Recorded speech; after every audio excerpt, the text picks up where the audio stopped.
محمد علی دنیا میں باکسنگ رنگ کا بےتاج بادشاہ، دنیا کے لیے ایک افسانوی کردار، جن کی زندگی ان کی موت کے بعد بھی لاکھوں بلکہ کروڑوں مداحوں کے لیے ایک مثال ہے۔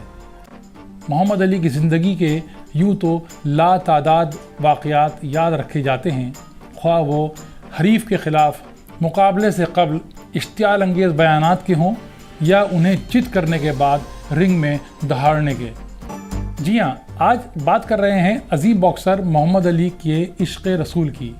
یہ واقعہ ہے سن 2002 کا، جب محمد علی باکسنگ رنگ سے رخصت ہو چکے تھے، لیکن ان کی شہرت اور مقبولیت جوں کی توں تھی۔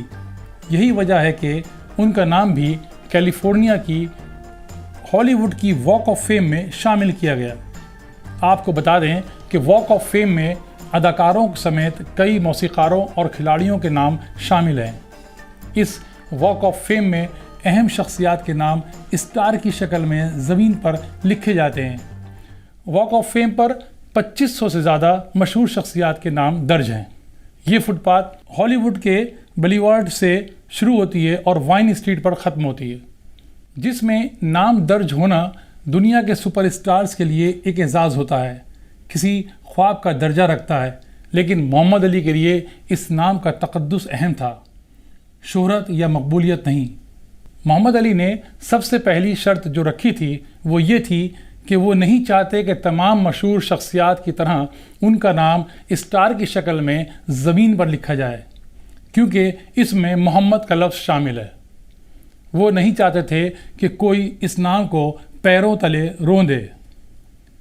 علی نے ایک پیغام میں کہا تھا کہ میرا نام پیغمبر اسلام کا نام ہے، اور یہ ناممکن ہے کہ میں اس بات کی اجازت دوں کہ اس نام پر لوگ چلیں۔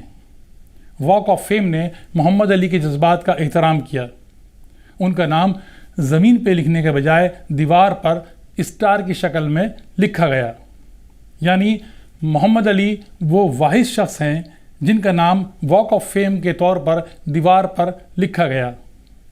دراصل یہ واقعہ محمد علی کی زندگی کے اس پہلو کو اجاگر کرتا ہے کہ عظیم باکسر نے اپنے اصولوں پر کبھی سمجھوتا نہیں کیا۔